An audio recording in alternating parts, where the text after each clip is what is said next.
We all want to be young. It's attractive. It's an explosion of hormones. It's sexy.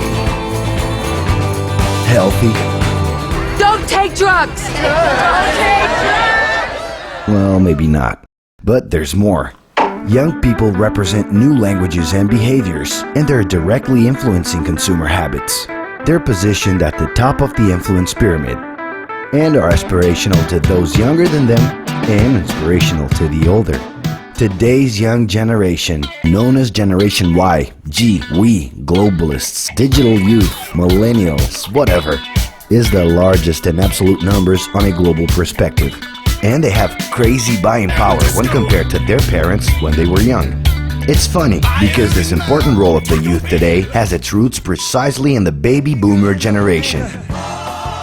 They were born in the post-World War II, in the 40s and 50s. Insecure and impatient, they pushed for big changes.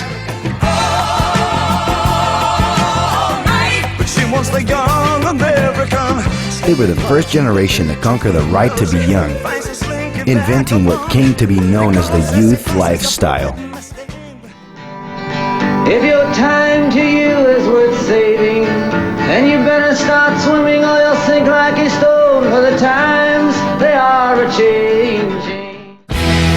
They were handed the keys to the house and the freedom to come and go. They took over the academic centers, big festivals, and streets. Because of this, they were nicknamed Liberated Youth. From the outside, it seemed they were a little nutty, but the talk of peace, love, free sex, and flower power stayed influencing behavior till today. And actually, all of that must have been pretty fun. And speaking of fun, we can't forget about Generation X. Born in the 60s and 70s, they enjoyed the rights conquered by the baby boomers, living a guilt-free search for pleasure. Life moves pretty fast. If you don't stop and look around once in a while, you could miss it. Uneasy and enthusiastic, they pushed for new major changes. Inside their houses, they're the bosses of their bedrooms and have taken control of their individualities.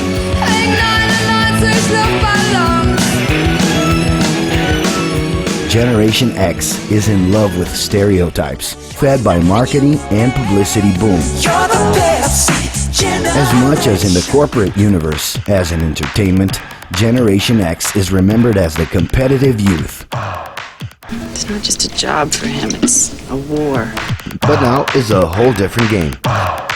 Young people have changed the rules again.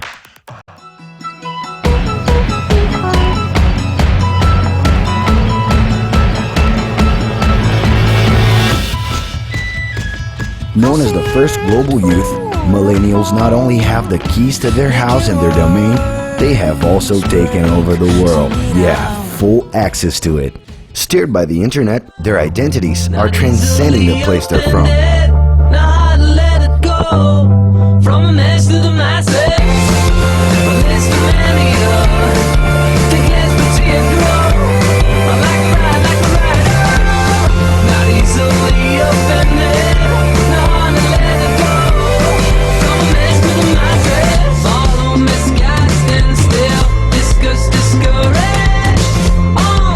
This isn't happening by pure coincidence. Globalized consumerism promotes aesthetic and behavioral connections with other youth around the world.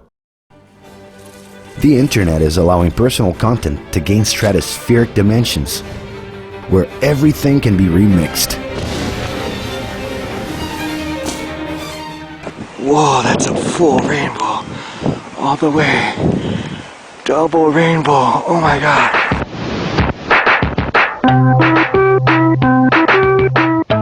Over just a few days, content can turn into various global internet memes. Double rainbow all the way across the sky. Yeah, yeah. He's climbing in your windows, he's snatching your people up, trying to rape them, so y'all need to hide your kids, hide your wife, hide your Also kids. acquiring relevance outside of the network.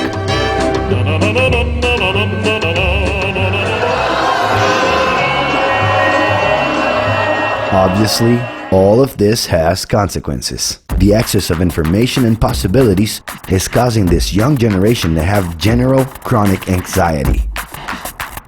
It's getting more and more necessary for them to choose the right filters to organize their experiences with all of that content and people in their lives. The fear of being overwhelmed and lost among the crowd forces them to use hyperbolic languages to express themselves. I am like so in love with Twilight. Leave Britney alone! It's not always easy to understand what millennials are saying. That's because they've developed a non-linear way of thinking that exactly reflects the language of the internet, where an infinity of subjects can be followed at the same time. For these millennials, it is natural to start out with something and end up in somewhere else. But do not panic, it's organic. Today, it's cool to know and be various things at the same time. It's a lot different than in the 80s when young people had radical vision about the power of groups. You were one thing or another. In the 90s, the power of the tribes was no longer such a cool thing to be associated with. Some started calling themselves normal in order to pass through the different groups. Today, being normal has become boring. And in spite of neutralizing differences, it is cool to express them. All the single ladies, all the single ladies, all the single ladies, all the single ladies, all the single ladies, all the single ladies, all the single ladies. It is possible to be a surfer, DJ, rocker, nerd, cinephile, designer at the same time. We're talking about the most plural youth generation in history. It is a plurality which guarantees that the young can simultaneously recognize themselves even with their personal differences. Their new extended social network has resulted in a bigger number of short-term style personal relationships. It is also visible in their work, in which traditional career plans and hierarchical systems are losing strength. More and more, they want to unite work with pleasure. But that's not so they can achieve a hedonistic lifestyle. Pleasure comes in pre-programmed breaks. Young millennials are pragmatic. They're also more realistic.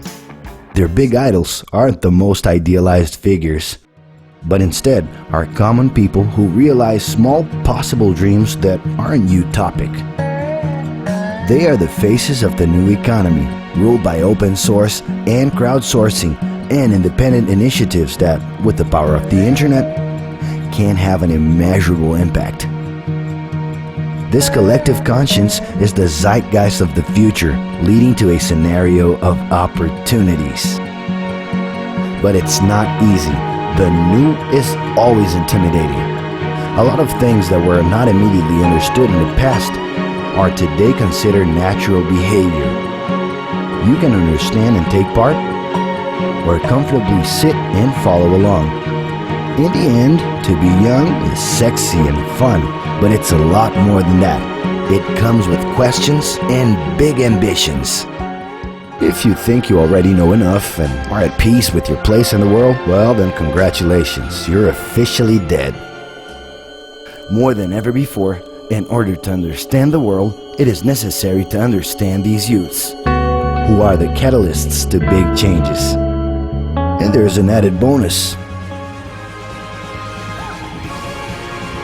To understand the evolution of the world is a search that could keep us young forever.